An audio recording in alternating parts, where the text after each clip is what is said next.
Hello' আসসালামু আলাইকুম। মই এটা নতুন ভিডিঅ'লৈ আপোনালোকক স্বাগতম জনাইছোঁ। আজি এখন বনাবলৈ ওলালোঁ মচুৰ দাইলৰ আঞ্জা। এই মচুৰ দাইলখিনি মই তিয়াই ল'লোঁ আৰু দুটামান আলু বইল কৰি ল'ব।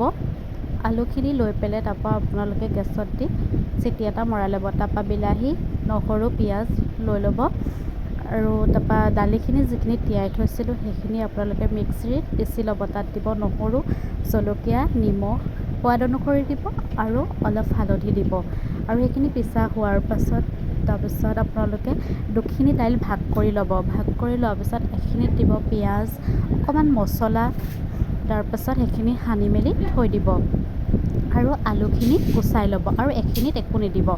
আলুখিনি গুচাই সানি ল'ব, সানি লৈ অলপ তেল দিব, তেল গৰম কৰিব আৰু যিখিনিত আমি একো দিয়া নাছিলোঁ সেইখিনি ফাৰ্ষ্টে বনাই ল'ব। পকৰাখিনি বনাই লৈ আৰু যিখিনি আমি পিঁয়াজ চিয়াজ দি থৈছিলোঁ তাত অকণমান আদা দিব আৰু অলপ নৰসিংহ দিব আৰু সেইখিনি মই এতিয়া ভাজি লৈছোঁ।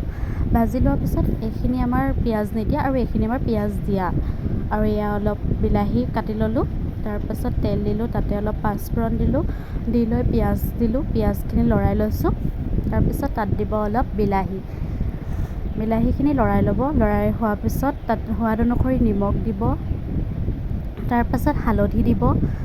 যিখিনি আমি আলু বইল কৰি ৰাখিছিলোঁ অলপ সানি লৈছিলোঁ সেইখিনি তাত দি দিব। দি দিয়াৰ পাছত অলপ ভাজি ল'ব। যেতিয়ালৈকে আধা ভজা হ'ব গোটেই মছলাখিনি তাত সোমাই যাবলৈ দিব আৰু ভাজি থাকিব যেতিয়ালৈকে অলপ মিহি হৈ নাযায় আলুখিনি।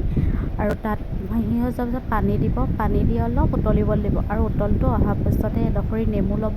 আপোনালোকৰ আম টেঙা থাকিলে আম দিলেও হ'ব আৰু তাৰপাছত যিখিনি আমি বৰা বনাই লৈছিলোঁ সেই বৰাখিনি উতলি অহা আলুখিনিৰ লগত দি দিব। দি দিয়াৰ পাছত গোটেইখিনি ভালদৰে দি দিব। দি দিয়াৰ পাছত আপোনালোকে লৰাব। এয়া আমাৰ ভাত সাজ ৰেডি হৈ গ'ল।